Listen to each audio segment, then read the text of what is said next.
¿dónde va la cirugía? El doctor Gil es cirujano, hizo oncología en el Oncológico Rossetti, actualmente se desempeña como jefe del servicio de patología digestiva de ese hospital y ha acumulado dentro de su ejercicio privado una buena experiencia en el tratamiento de cáncer colorectal. De tal manera que vamos a oír al doctor Gil y por favor vayan elaborando sus preguntas, porque esta es la mejor y buena oportunidad de aclarar muchas dudas de qué es lo que debemos hacer. Armando. Bueno, buenas tardes, buenos días, perdón. Y muchas gracias a la Sociedad Anticancerosa, al doctor Monserrat, al doctor Parra, por la invitación. ¿Dónde vamos a mover aquí? ¿Cuáles son las? ¿Dónde la vamos? Aquí está. Okay. Un poco la introducción para este tema tiene que ver con las conclusiones que acaba de nombrar la doctora Cristina. Básicamente esas son las preguntas que uno se hace. Cuando el doctor Monserrat me invitó para esta conferencia y me dio este título, esto fue más o menos lo que yo sentí. Un golpe bajo. Pensar que nosotros venimos de una época no muy lejana, donde los tumores que estaban al alcance del tracto rectal pensábamos como primera opción la resección abdominoperineal, donde había un importante número de recaída local, ya lo dijo el doctor Parra, ese es el primer problema más frecuente y el más complicado para mí era, en relación al manejo del cáncer del recto y todos los avances que han venido sucediendo en estos últimos años, los últimos 20, 25, 30 años.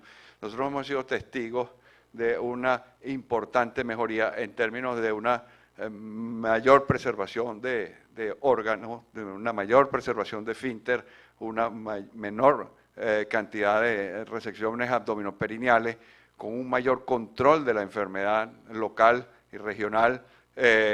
Y aunque la doctora Cristina dice que no, el impacto de la sobrevida, en el control local de la regional y regional de la enfermedad no ha tenido impacto en la sobrevida, nosotros pensamos que sí ha ocurrido, especialmente en aquellos pacientes que tienen buenas respuestas a los tratamientos neoadyuvantes, como ella lo mostró allí, y ya lo vamos a ver de nuevo.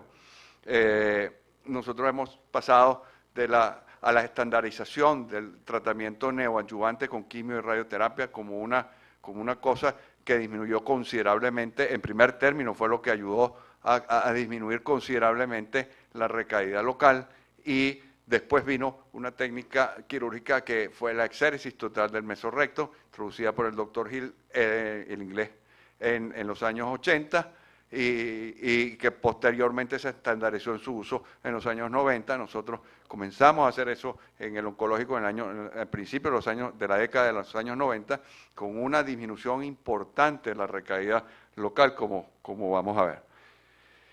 ¿Cuáles son los puntos de discusión para decidir el tratamiento? Yo pienso que la cirugía en la mayoría de los casos no va a ser la primera opción de tratamiento, pero sí es la piedra angular en el tratamiento del cáncer del recto hasta el sol de hoy.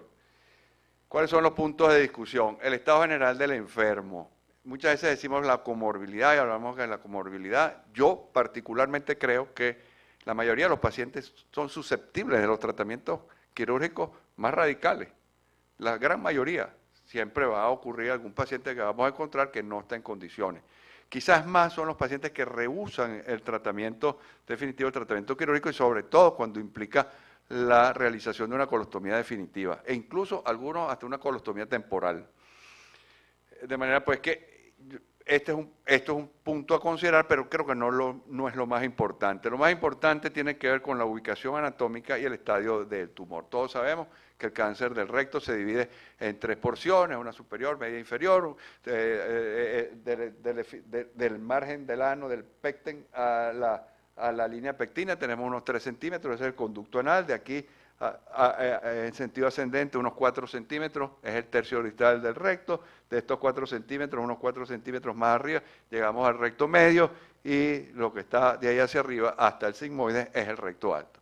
Para nosotros esa división no es muy práctica. Para nosotros tiene importancia dividir lo que es recto alto y de lo que es recto medio e inferior. ¿Por qué? Porque los dos se manejan distintos. ¿Y por qué? Porque hay consideraciones anatómicas distintas. El recto alto está por encima de la reflexión peritoneal, tiene una cubierta serosa. El recto bajo y medio no la tienen, y tienen una predisposición mayor a dar una diseminación lateral más rápida. No hay el freno de la serosa, y también tiene una rica vascularización que hace pues que los tumores tiendan a tener una diseminación más rápida que en el recto superior. Las lesiones del recto superior se manejan similar a las del colon, como ya vamos a ver. Las lesiones del tercio medio e inferior sí requieren del concurso multidisciplinario, y son del concurso de muchos especialistas. En relación, el otro punto importante de discusión es el estadio clínico de la enfermedad, que vamos a determinar en el preoperatorio con el uso, ya lo vimos, del ecotransrectal, la ecoendoscopia, y más recientemente con el advenimiento de la resonancia magnética. Vamos a hacer en primer término una estadificación local del tumor, las lesiones más tempranas, T1, T2, si hay compromiso de los ganglios o no lo hay. Y dependiendo de esta clasificación, nosotros vamos a elegir las distintas modalidades terapéuticas. Las grandes herramientas diagnósticas que hemos utilizado para esta estadificación ha sido, en primer término, y hay que hacer un reconocimiento al ecosonograma transrectal, en el cual que hemos usado por muchos años, y en los casos que hemos operado ha habido una gran compatibilidad con los hallazgos de Cristo con los hallazgos operatorios. Tienen más problemas para la estadificación post-tratamiento, para la evaluación de la respuesta en el tratamiento, porque la fibrosis que se establece por la radioterapia nos complica la situación. Quizás la resonancia magnética, pero no cualquier resonancia magnética. Hay que hacer énfasis en esto. Esta es una resonancia magnética que requiere unas técnicas especiales de difusión para la correcta evaluación de la pared rectal y de la grasa mesorrectal, que no es cualquiera. Los imagenólogos que trabajan en esta área deben estar comprometidos con esta patología para nosotros tener una buena información y un buen estudio que nos permita decidir qué vamos a hacer con esos pacientes, muy especialmente cuando estamos evaluando la respuesta a la neoadyuvancia. La tomografía para el estudio, sobre todo la tomografía en las lesiones avanzadas, vamos a ver la infiltración del mesorrecto, y vamos a ver los ganglios también ahí. Pero quizás ese no es la mayor utilidad. Quizás tiene que ver con lo que es la presencia de enfermedad a distancia. Y después con todo eso llegamos acá a esta tablita. Este es el año 2012, pero es exactamente igual. Esto no ha tenido modificaciones para el año 2015. Y en base a esto, a esta estadificación, estadios 1, 2, 3, 4, vamos a decidir qué es lo que vamos a hacer con estos enfermos. En general, contamos con todas estas herramientas para el tratamiento del cáncer colorectal: la cirugía, la quimioterapia y la radioterapia. Y la vamos a ir desglosando por estadios clínicos y ubicación del tumor. Para los tumores del recto alto, ya lo dije, se manejan distintos a los del recto medio e inferior. ¿Por qué? Porque los consideramos prácticamente como un cáncer de colon y lo tratamos como un cáncer de colon. Y la cirugía es la indicación primaria. Aquí sí la cirugía es la primera opción.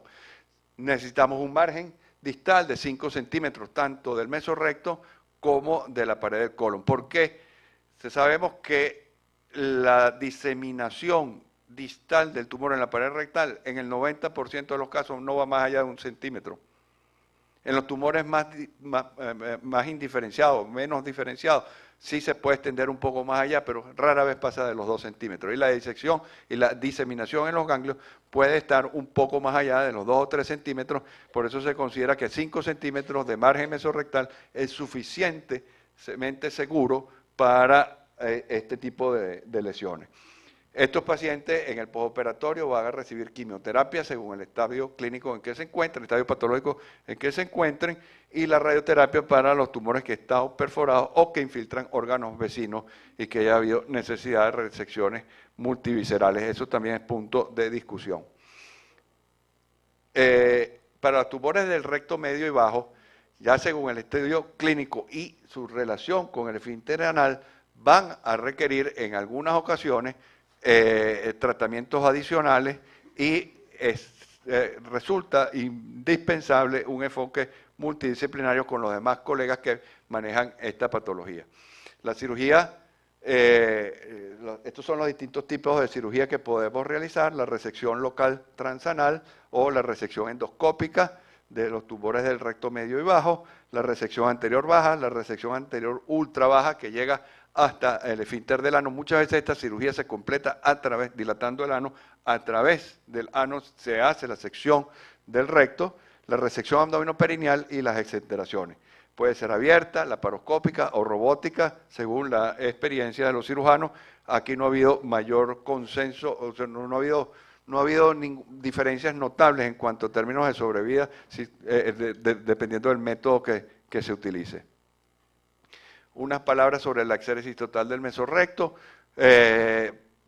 Esta fue la técnica quirúrgica que incrementó notablemente el porcentaje de control local de la enfermedad, es decir, con esto hubo una reducción significativa de la recaída local y permitió una mejor preservación de los plexos pélvicos y una mejor función sexual y urinaria en los pacientes tratados quirúrgicamente. En principio, Gil no utilizó la radioterapia en esto, no hizo tratamiento neoadyuvante para la mayoría de estos pacientes y obtuvo una tasa de recaída local descrita en un trabajo no randomizado, un trabajo prospectivo de 4%. Y eso prácticamente marcó para el mundo entero de los cirujanos que se dedicaron al tratamiento del cáncer del colon y recto como una forma estándar de tratamiento con un excelente control local.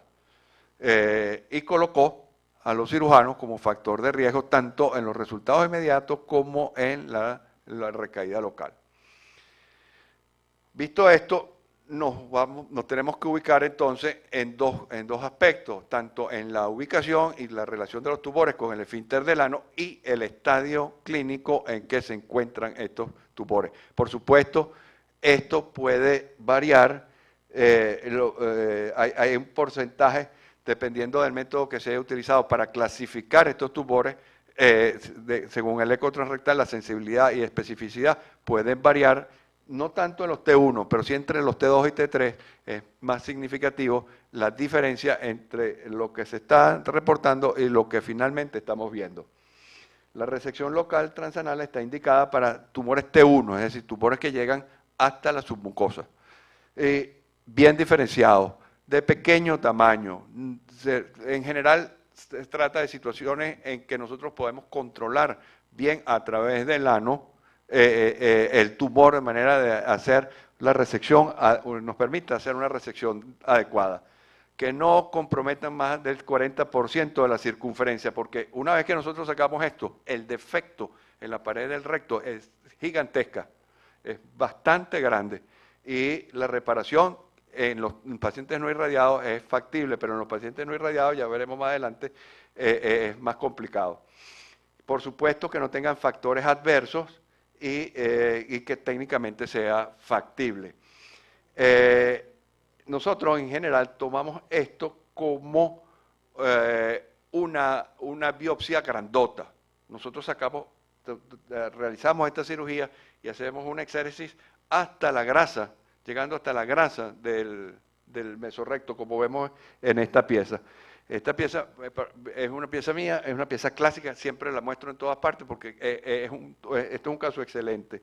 Esta era una lesión T1, lo sacamos con este margen que ustedes ven acá y con esta grasa alrededor del recto. Esta técnica es bastante segura, permite una reparación adecuada y generalmente hay muy pocas complicaciones. La recuperación de estos pacientes es bastante rápida y tiene muy poco impacto para los pacientes que son sometidos a este tipo de intervenciones. Ahora, ustedes me preguntan cuántos tumores de estos he visto yo en mi vida, muy pocos.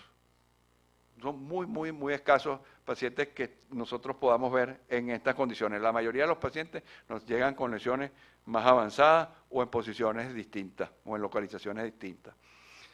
Para las lesiones ya T2, es decir, que infiltran hasta la muscular propia, ganglios negativos, la cirugía también es la primera opción, esté donde esté esta lesión. Si en general, como estos pacientes ya en T2 tienen un riesgo mayor, en T1 el riesgo de metástasis en ganglionar está por debajo del 10%, se calcula un 7% la posibilidad de metástasis ganglionares para las lesiones T1. En las lesiones T2 ya ese compromiso ganglionar se estima que el riesgo es de un 20% de todos los pacientes y estos pacientes deben ser tratados los ganglios.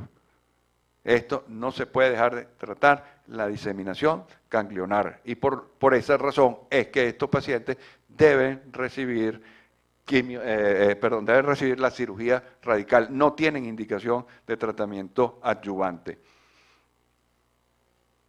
Ya las lesiones T3, T4 con ganglios positivos sí requieren neoadyuvancia. Es lo que hemos visto cómo se ha estandarizado en todas partes, en gran parte del mundo, como la terapia estándar, la quimio y la radioterapia, según los esquemas que mostró ahora Cristina. Generalmente nosotros pasamos del 5-fluoracilo a radioterapia externa, 4.500 a 5.000 centigrados, y ahora hemos estado viendo capecitabina y más recientemente capecitabina y oxaliplatino como tratamiento de quimioterapia neoadyuvante.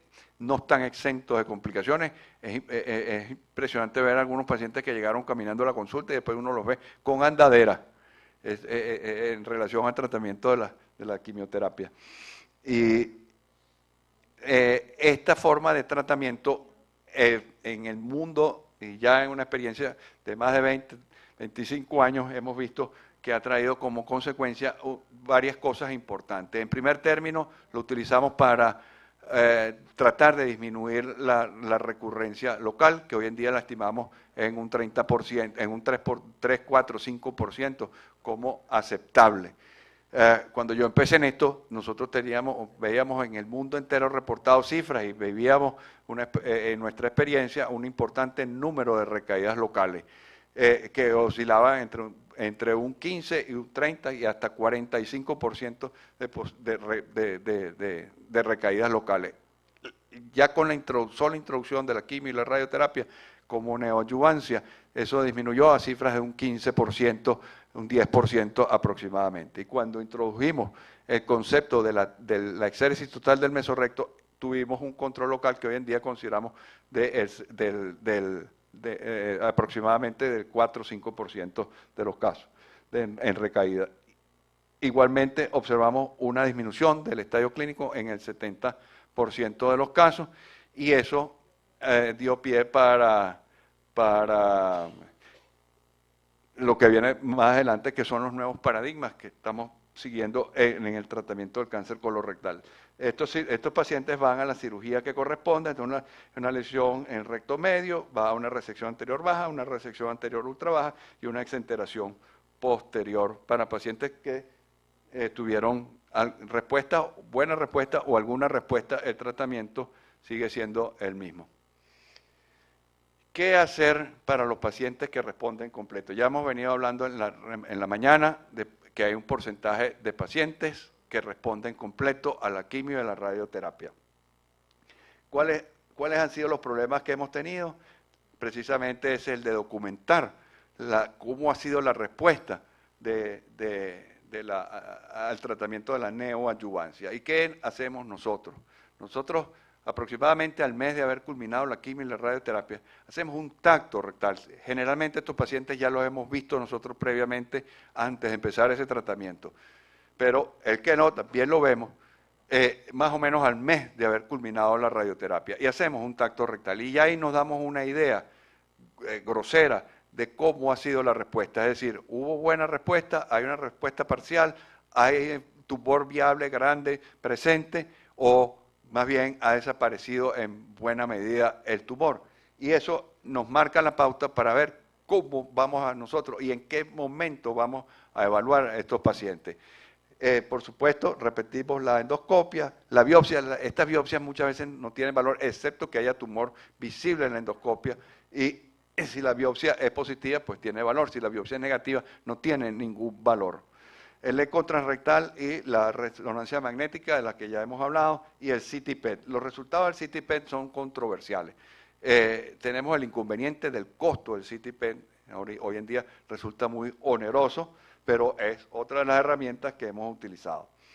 ¿Y qué hacer con los pacientes que tienen buena respuesta, donde nosotros tenemos dudas si hay una respuesta o no, si lo que estamos viendo es fibrosis o lo que estamos viendo es tumor viable? Eso es difícil.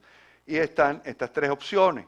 La observación de la doctora Hargama de Brasil, que tiene publicando ya desde el año 2004, ha presentado ya varios trabajos, donde han hecho una observación de estos pacientes que han tenido una respuesta clínica completa. ¿Y cuál es la respuesta clínica completa de ella? Que hace una colonoscopia, no ven tumor, ven una zona deprimida con algunas telangiectasias y unos signos de una proctitis actínica. Le hacen un ultrasonido y dicen que hay un engrosamiento de la pared, que no están seguros si hay o no hay enfermedad. Y esos pacientes los están controlando muy estrechamente, muy seguidamente. Están haciendo tacto rectal, endoscopia, colonoscopia durante el primer año. Nosotros comenzamos a hacer las evaluaciones en estos pacientes que han respondido muy bien a las 10 semanas de tratamiento. Y eso es una de las cosas que hemos aprendido a esperar, porque sabemos que por lo que viene después, que aunque el paciente recaiga en ese periodo del primer año, el rescate quirúrgico es posible y la sobrevida es exactamente igual a que si se hubiera tratado en primera instancia una vez que concluyó el tratamiento de quimio y radioterapia. Hay otra posición que fue la que el doctor Frey del Anderson propuso, que era hacerle biopsia a estos pacientes, y es donde nosotros nos hemos ubicado, a estos pacientes donde hay una pequeña úlcera o una pequeña depresión. Hacemos en ese sitio, si la encontramos, porque hay pacientes donde no se ve nada, pero si este paciente tiene una pequeña úlcera o una pequeña depresión en la zona donde estaba el tumor, a esa la vamos a llevar a quirófano y vamos a hacer una biopsia lo más amplio posible, llegando hasta la grasa mesorrectal. Y lo que ha hecho la gran mayoría todavía sigue siendo la cirugía estándar una opción de tratamiento muy válida para estos pacientes. Hay grandes grupos de tratamiento que todavía siguen operando a estos pacientes, haciendo la cirugía que está contemplada para la lesión según la ubicación y el estadio clínico. Esta es la doctora Hargama, de su esposo. Y estos son los trabajos de la doctora Hargama. En el año 2006 publicó 361 pacientes con adenocarcinoma de recto medio y bajo, 122 pacientes con respuestas clínicas completas, 23 pacientes tuvieron recaída el primer año y fueron operados. Esos 5 pacientes hubo 5 pacientes con recaídas tardías endoluminales que también fueron operados y 1 con recaída a distancia. La sobrevida global para este momento fue del 93% y sobrevida a 5 años de 85%. Esto baja un poco, la sobrevida libre de enfermedad baja un poco en su siguiente, el tercer reporte que hizo de 177 pacientes, la sobrevida global fue mayor, 93% y 77% para estos pacientes que tuvieron respuesta clínica completa. Este trabajo del Hospital Memorial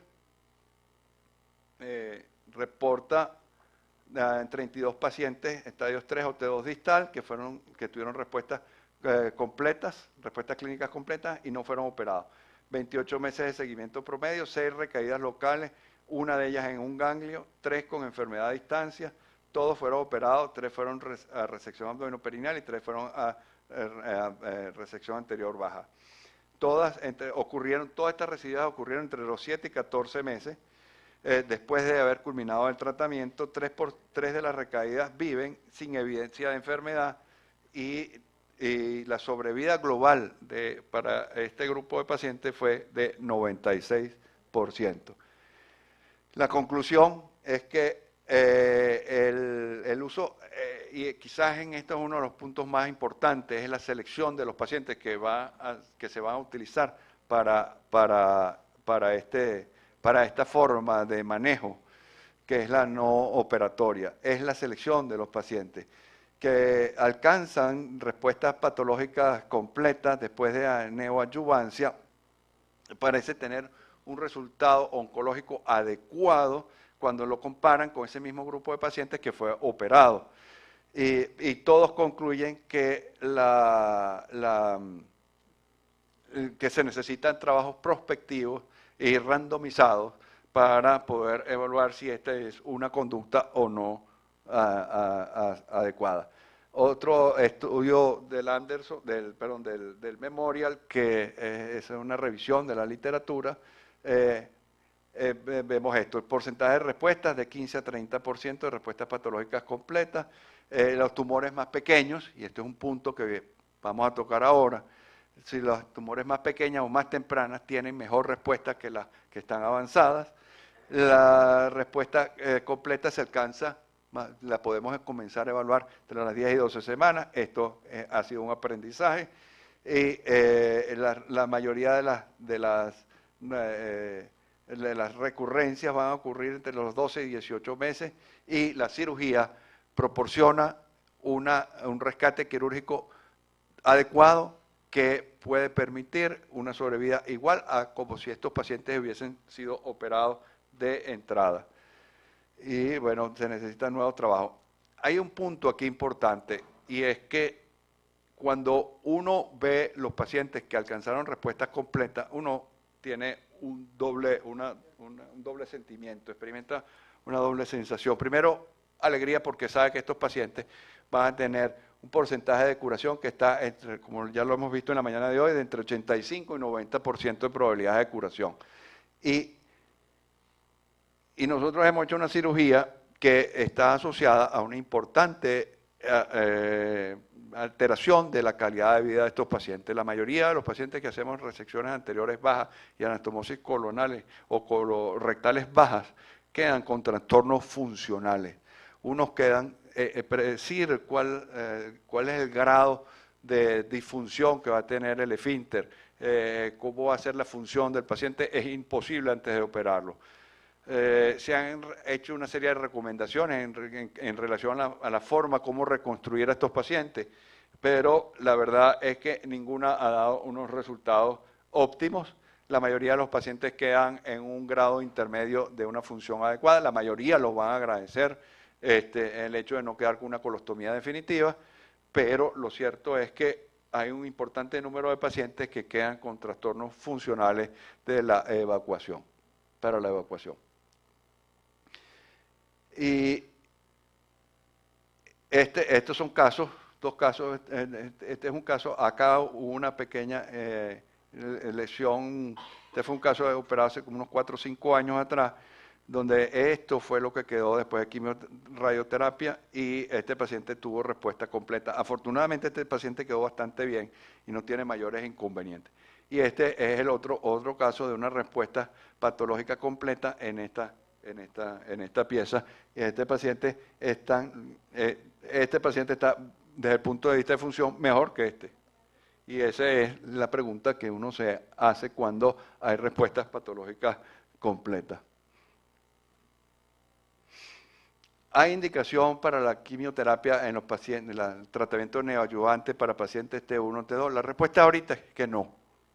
Pero hay pacientes que por la comorbilidad o porque rehúsan la cirugía, nosotros tenemos que indicarle tratamientos de